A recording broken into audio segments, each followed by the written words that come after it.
Got to hand it to the National Party, Mr Speaker, that they have taken selective memory to a whole new level. Have they what? It's pretty impressive that they can recall every single detail of the previous government except the part where National voted for the COVID payment and asked for more. That's the only bit they can't remember.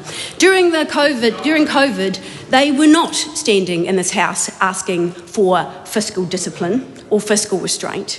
They only voted in support of the payments and they asked for it to be increased. What?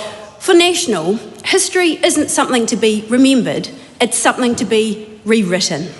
And so let's take a trip down memory lane. Contestant number one on Let's Rewrite New Zealand's History is Paul Goldsmith. And Paul Goldsmith back in 20th of March 2020 said, "We obviously back him," that's Grant Robertson, "in his wise decision-making about how that money is spent.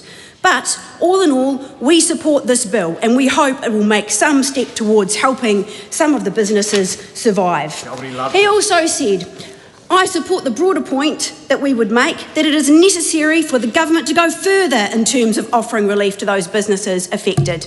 And he also said, "So we support the government in this bill and we encourage them to go further." But there's more. He said quite a bit on it because he was the finance spokesperson at the time.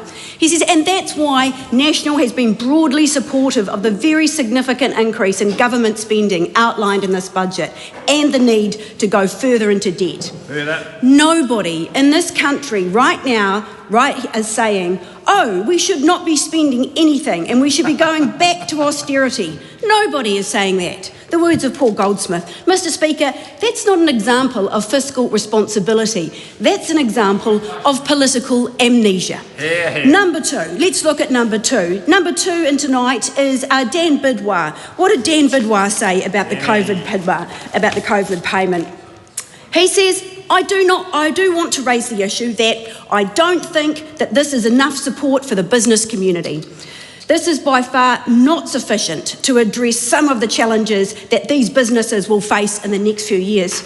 Well, for Mr Bidwar, by Nicola Willis's standards, I do believe that that makes him a fiscal vandal or an economic vandal. So maybe he should sort that one out. Number three, the third and final contestant on Let's Rewrite New Zealand's History is Andrew Bailey. I've saved the best till last.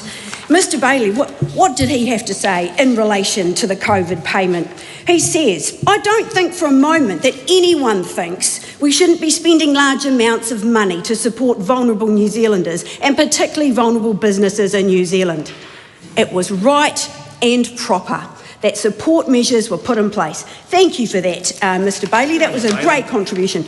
But wait, there's even more, Mr Speaker. There was a whole new COVID payment. Judith Collins announced an entire new COVID payment to help people self-isolate, and that was National Party policy. They wanted to increase the existing COVID payment.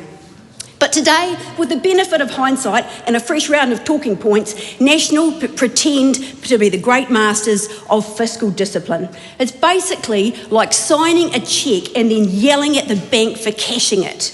Suddenly, the very spending they supported is treated as reckless, as wasteful, as if it happened without their fingerprints all over it, and we know it was.